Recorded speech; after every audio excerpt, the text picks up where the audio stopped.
હાલો. નમસ્કાર વિદ્યાર્થી મિત્રો, ધોરણ 12 કોમર્સ આંકડાશાસ્ત્ર વિષયમાં તમારું હાર્દિક સ્વાગત છે. ચેપ્ટર નંબર 2 ચલાવી રહ્યા છીએ, સુરેખ સહસંબંધ. અને સુરેખ સહસંબંધમાં ત્રણ રીત છે: વિકર્ણ આકૃતિની રીત, કાર્લ પિયર્સનની ગુણનપ્રઘાતની રીત અને સ્પીયરમેનની ક્રમાંક સહસંબંધની રીત. લેક્ચર નંબર 3 માં આપણે વિકર્ણ આલેખની રીત ભણી ગયા, જેમાં આલેખ દોરવાનો હતો. ત્યાર પછી 5, 6, 7 ની અંદર કાર્લ પિયર્સનની રીત ભણ્યા. એમાં ત્રણ પ્રકારના દાખલા હતા: x - x બાર, y - y બાર એક રીત, xy વાળી રીત અને uv વાળી રીત. અને હવે આ ત્રીજી રીત છે સ્પીયરમેનની ક્રમાંક સહસંબંધની રીત. તો વિદ્યાર્થી મિત્રો, એની રકમ આવી હોય છે, જોઈ લો. બે બજાર વિશ્લેષકો છેલ્લા કેટલાક સમયમાં કરેલા વિકાસને આધારે 6 કંપનીઓને નીચે મુજબ ક્રમ આપે છે. ક્રમ આપે છે મતલબ કે રકમ ક્રમના સ્વરૂપમાં છે. એટલે અહીંયા ક્રમાંક સહસંબંધાંક જ મેળવવો પડે, કદાચ એ નીચે ન કીધું હોય તો પણ. બે વિશ્લેષકો ક્રમ આપે છે. વિશ્લેષક 1 દ્વારા અપાયેલ ક્રમ, વિશ્લેષક 2 દ્વારા અપાયેલા ક્રમ. 6 કંપની છે.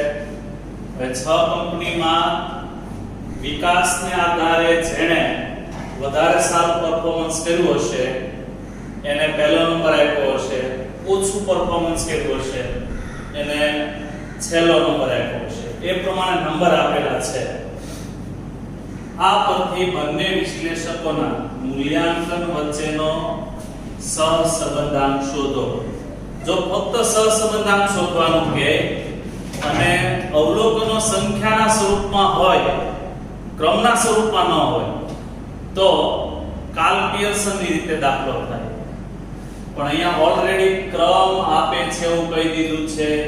વિશ્લેષક 1 દ્વારા ક્રમ એવું કીધું છે, વિશ્લેષક 2 દ્વારા ક્રમ એવું કીધું છે. એટલે અહીંયા ક્રમાંક સહસંબંધાંકની જ ગણતરી કરવી પડે.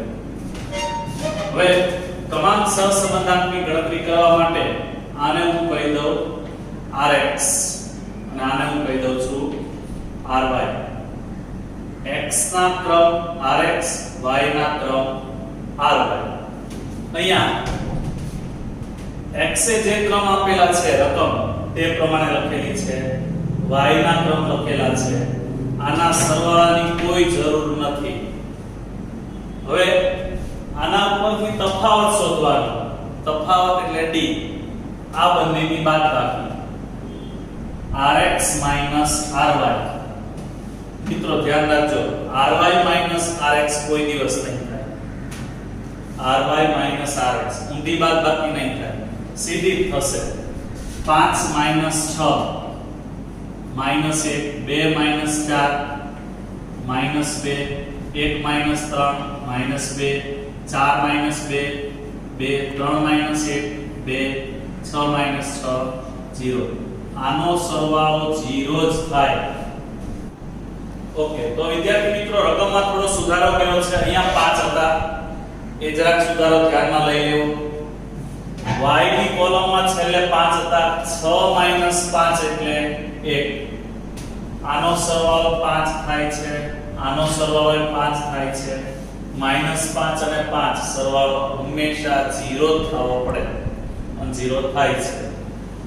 ત્યાર પછી આનો સ્ક્વેર કરી લેવાનો. d સ્ક્વેર -1 નો વર્ગ 1, 2 નો વર્ગ 4, 4 4 4 1 1 2 3 4 એટલે 16 17 ને 18. આનું ટોટલ થાય છે 18. આને કહેવાય સિગ્મા d સ્ક્વેર. હવે આ છે ક્રમાંક સહસંબંધનું સૂત્ર. અહીંયા કોઈ અવલોકન પુનરાવર્તિત નથી થતા, એટલે CF વાળી રીત નહીં આવે, સાદી રીત આવશે. 1 - 6 સિગ્મા d સ્ક્વેર 18 છેદમાં n 1 2 3 4 5 6 6 અવલોકન 6 નો વર્ગ 36 -1 1 - 18 ગુણ્યા 6 108 18 6 108 થાય 36 માઈનસ 1 એટલે 35 35 ગુણ્યા 6 35 6 210 બરાબર 1 માઈનસ 108 ભાગ્યા 210 0.51 1 માઈનસ 0.51 બાદ કરીએ 0.49 એકદમ ઈઝી રીત છે વિદ્યાર્થી મિત્રો, થોડું વ્યવસ્થિત ધ્યાન આપી દો તો આવડી જાય એવું છે. આ ક્રમાંક સહસંબંધની 3 રીત છે. ક્રમાંક સહસંબંધમાં 3 રીત છે. એમાંની આ પહેલી રીત સાદી રીત કહેવાય, જેમાં ક્રમ બેઠા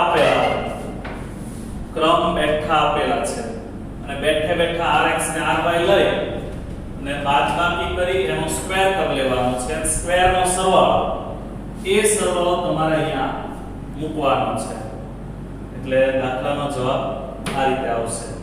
અને આનો પણ અર્થઘટન કરવાનું કે તો જવાબ આવે છે 0 અને 1 ની વચ્ચે, એટલે આને કહેવાય અંશતઃ ધન સુરેખ સહસંબંધ છે એમ કહેવાય.